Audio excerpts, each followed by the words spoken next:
Bonjour, je m'appelle Sébastien Spey, je suis un représentant de Monterey Software et aujourd'hui je voudrais bien vous montrer un tout petit peu la signalétique utilisée dans Monterey for Insurances. Il y a plusieurs données importantes dans votre base de données, ce sont les coopérateurs, les polices, les sinistres et surtout les factures de vente et les mouvements de comptabilité. Comme ça, vous pouvez voir un peu la santé de votre entreprise. Mais commençons par le début. Je voudrais bien commencer avec un peu la signalétique d'un coopérateur. C'est très simple, on a les informations principales comme le nom, prénom, si c'est un homme ou une femme ou une entreprise, des choses comme ça. On a les données de communication, adresse email, numéro de téléphone et son adresse. Et surtout aussi sa langue. C'est à partir de la langue d'un client, d'un coopérateur qu'on peut générer des documents. Français, anglais, néerlandais, allemand, n'importe quelle langue si on a des documents. Ensuite, il y a certains onglets ici pour déterminer un peu le profil de ce coopérateur, mais c'est pas tellement trop important pour l'avoir. Ce qui nous intéresse surtout, c'est l'onglet de la production. Dans cet onglet, on voit en fait tous les produits pour lesquels le coopérateur est souscrit. Alors les polices d'assurance, les contrats de vie, les contrats fiscaux, des choses comme ça. Et ça montre aussi tous les dégâts qui ont été créés pour ce coopérateur. Ce qui nous intéresse maintenant, c'est la signalétique d'une police d'assurance. Alors, on peut sauter immédiatement de ce coopérateur vers la police d'assurance sélectionnée. Et voilà, c'est ça un peu la signalétique, les informations générales pour une police d'assurance.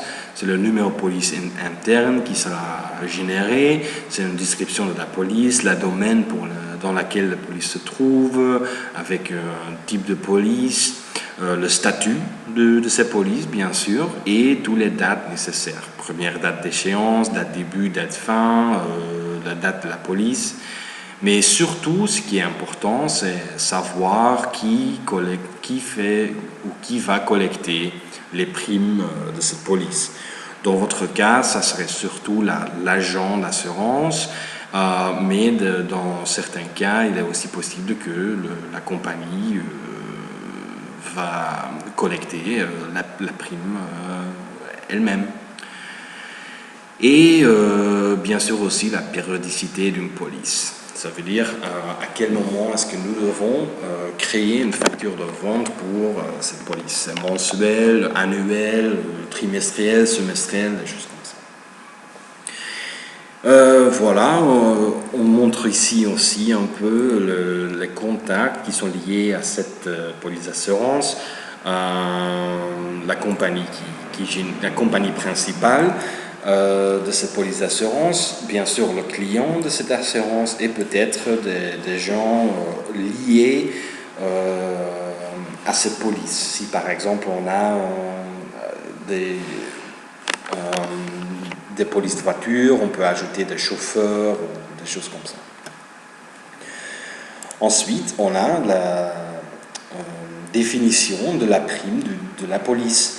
Et cette prime est générée, bien sûr, à partir de chaque produit ou chaque garantie différente, individuelle. On a, pour chaque garantie, on peut voir c'était quoi la prime générée, la prime base, quelle est la commission qu'on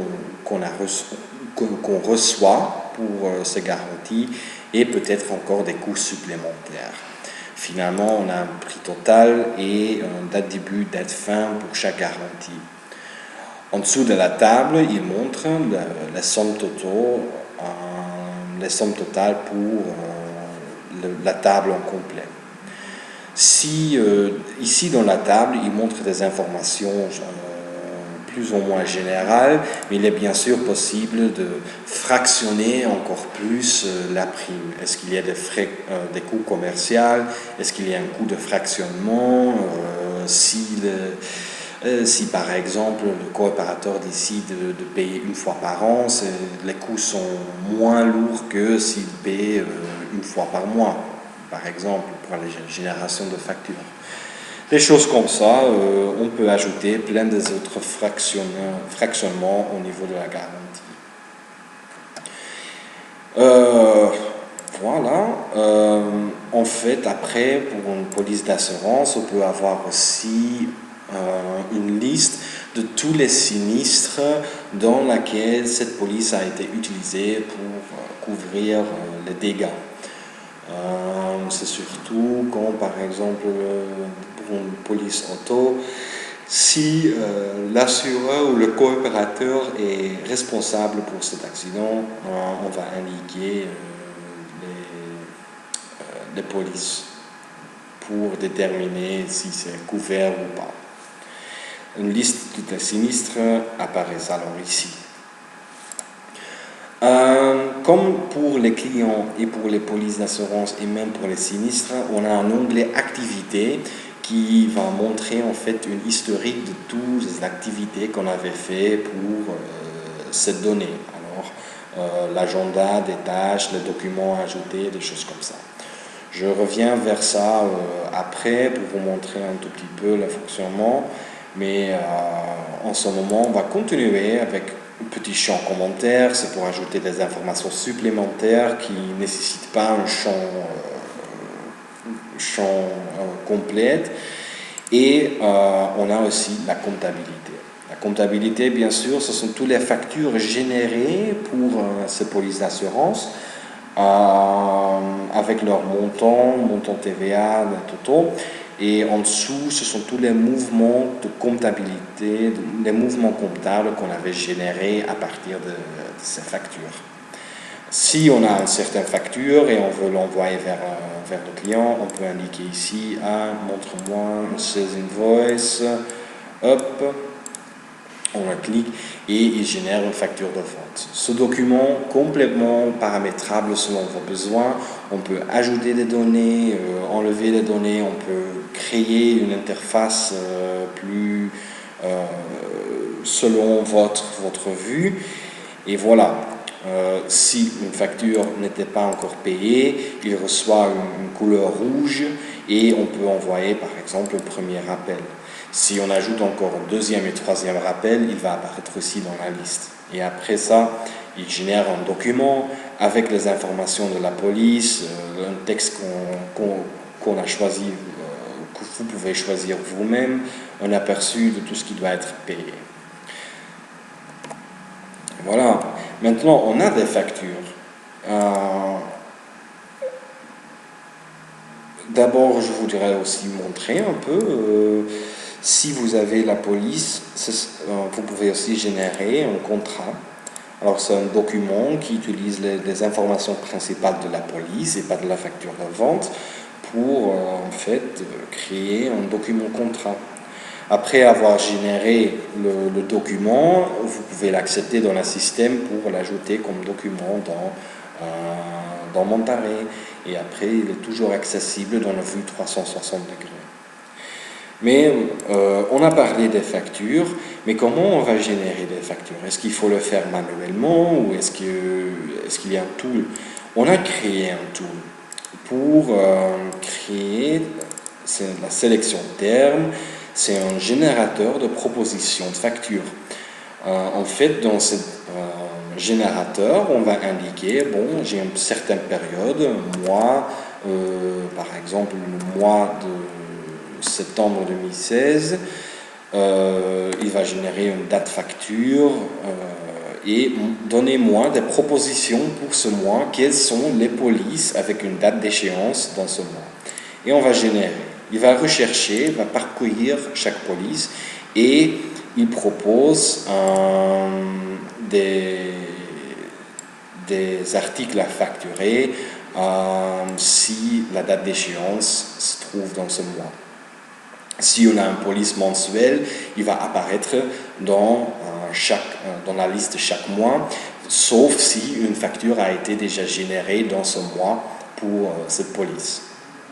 Mais maintenant, ça donne une liste de toutes les choses qu'il veut facturer. C'est une liste générée à partir des garanties, mais au moment qu'on génère une facture, il va créer une seule facture pour la police avec une liste de détails pour chaque garantie. On va voir ça immédiatement. Si je clique ici sur facturer, il nous envoie vers une fenêtre de validation parce qu'avant de créer la facture, il faut valider la proposition. Par exemple, si la prime a été changée, mais ce n'était pas encore changé au niveau de la police, avant que ça serait généré, on peut toujours changer le prix ici aussi. Mais disons qu'on valide tous et on va facturer. Hop, hop, et voilà, il génère des factures. On peut voir maintenant, dans la partie facture de vente, dans la table, qu'il y a des factures pour septembre 2016, si je ne me trompe pas, voilà. Et vous voyez que pour chaque client, ou même pour chaque police, parce qu'on a ici 2 fois le même client, mais c'est une police différente, il génère une facture avec une liste de toutes les garanties individuelles, avec leur prix et le calcul de prix total.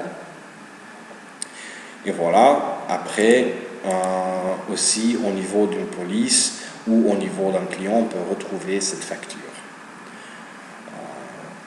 Voilà. Maintenant, on a les factures, mais qu'est-ce qui se passe avec ces factures? Il faut le payer, ou le coopérateur doit le payer, bien sûr. Alors, si on a encore des factures ouvertes, ça veut dire que le montant n'était pas encore payé, on peut réconcilier ces factures.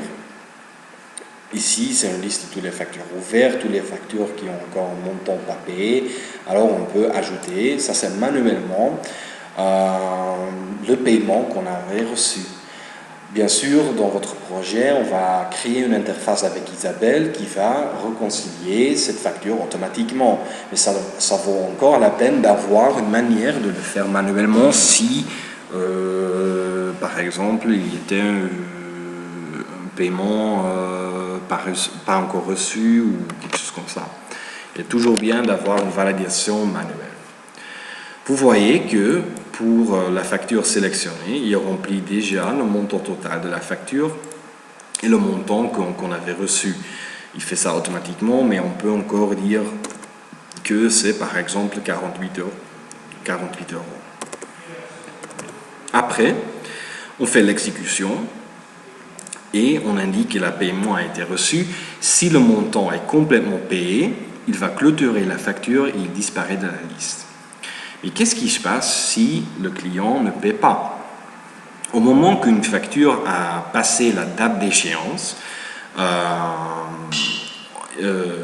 il va apparaître dans, par exemple, si on va voir facture impayée, il va apparaître dans la liste de police comme pas encore payé.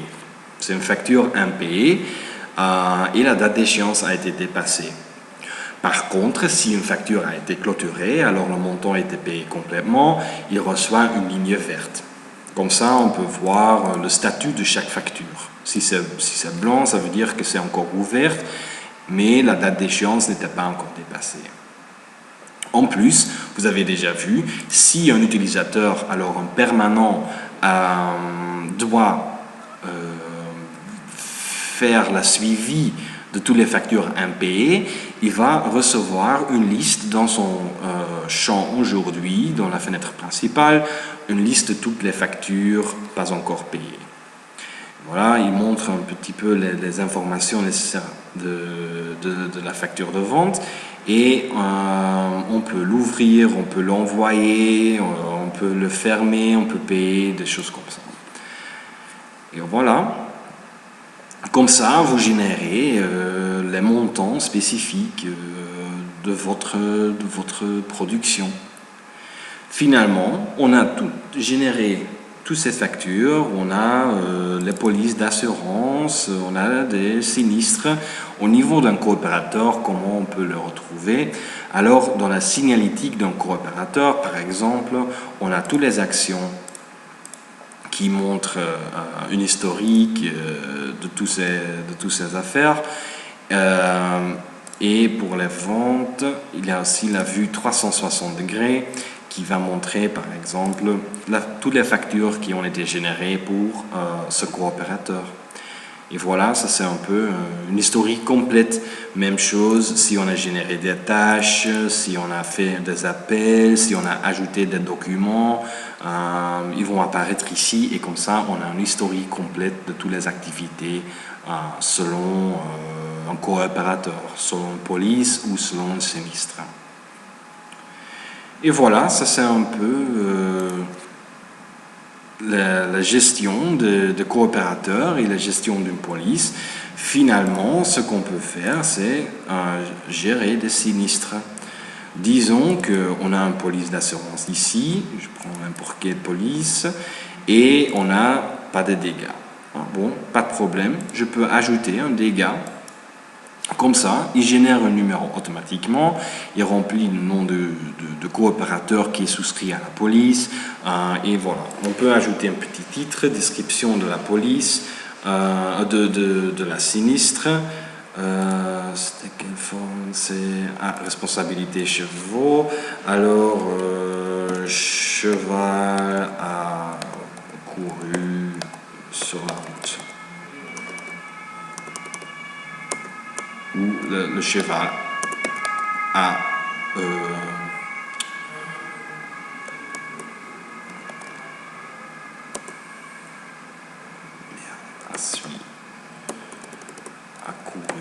Voilà. On indique une date de déclaration, la date dans laquelle le sinistre a été passé. Hop, voilà, on peut même indiquer l'heure de dégâts. Hop, et fermeture, qui n'est pas encore important. On peut indiquer le lieu, si c'était à l'intérieur ou à l'étranger, qui était le responsable. Alors dans ce cas-là, le responsable était l'assuré, c'est-à-dire le coopérateur, et on a une priorité high. Voilà. On peut voir ici aussi de nouveau une liste de comptes liés à cette sinistre. Immédiatement, on a rempli le nom de coopérateur et le nom de la compagnie de la police qu'on avait utilisé. Mais on peut ajouter, par exemple, aussi l'expert qu'on avait désigné, des choses comme ça. Avec leurs détails de communication. Alors, si on a une connexion tapis, on peut lui appeler à partir de Monterrey. Si on a une connexion avec le serveur email, de votre serveur email, on peut générer un email pour lui contacter immédiatement. Voilà. Prochaine partie, ce sont les couvertures. C'est là où on peut ajouter des polices d'assurance du coopérateur pour voir si les dommages prévus sont couvertes. Alors, on a la police ici pour le chevaux manège et on a RC dégâts matériels par exemple. Voilà. On peut ajouter des autres polices si le coopérateur a plusieurs polices. Et l'objet ici, c'était le cheval princesse. Pour laitier, on peut en fait encoder des contreparties pour avoir une liaison directe, pour les contacter. Par exemple, l'avocat de la contrepartie, on peut l'ajouter ici. La contrepartie elle-même, on peut l'ajouter aussi. Comme ça, si nous devons faire des communications avec cette contrepartie, on a toutes les informations nécessaires ici. Par exemple, on peut indiquer le groupe, voilà, un avocat. On n'a pas encore un contact dans ce groupe, alors je prends ici, hop, on a ici maintenant c'est l'avocat de la contrepartie, son numéro de référence, alors ça veut dire le numéro sinistre qu'elle utilise pour traiter ce cas, on peut l'ajouter comme ça, et un numéro d'appel Voilà. Hop, et on l'ajoute. Maintenant, on a des informations nécessaires pour les contacter. Ce qui est important, bien sûr, ce sont les infos financières. Alors, par exemple, le cheval a détruit la voiture de contrepartie. On dit que la valeur soumise, c'est 500 € et c'était défini sur la date d'hier. La valeur acceptée, par exemple par la couverture, c'est 450 €. C'était défini hier aussi. Et le montant payé, alors, c'est 450 €, c'était payé aujourd'hui. Le paiement sera effectué à la contrepartie parce que les responsables, c'est notre coopérateur. Alors, disons que Spirina, qu'on avait ajouté maintenant, c'est à elle que nous avons faire le virement. Alors, pour le virement, il faut avoir le numéro de compte. On peut l'ajouter à, oui, c'est BE, hop, numéro compte random. Et voilà. Et on l'ajoute et comme ça, on peut ajouter plusieurs dommages pour cette sinistre. Après, si un paiement a été effectué, c'était bien reçu, on peut clôturer et voilà, il met la différence à 0, ou on peut dire que c'est peut-être une perte totale, ou s'il y était une réparation vers un circuit secondaire. Et on a aussi les données ici pour réserve ouverte et la récupération de paiement. Ensuite, encore champ de commentaires pour des informations supplémentaires et toutes les actions qui ont été faites. Et voilà, comme ça, on peut sauver. Ah, il faut ajouter une description. Alors, cheval a fui et cassé la voiture du voisin. Comme ça, oui, parfait. Cette description, ces titres, ce sont tous des champs ou des informations qu'on peut utiliser dans la documentation. Et voilà, on a ajouté une sinistre au niveau de cette police d'assurance. Cette sinistre va aussi apparaître au niveau du client. Après, c'est M. Georges Dikanarov. On peut retrouver ces informations-là aussi. Production, dégâts. Ah non, c'est pas Dikanarov, Georges. Hop, je vais ici vers le client.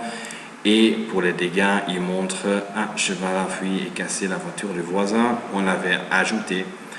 Et comme ça, on a une vue 360 degrés. Toutes les informations qui sont liées. C'est ça un peu la présentation de Montaré. J'espère que ça vous plaît bien. Et bon, merci pour votre attention.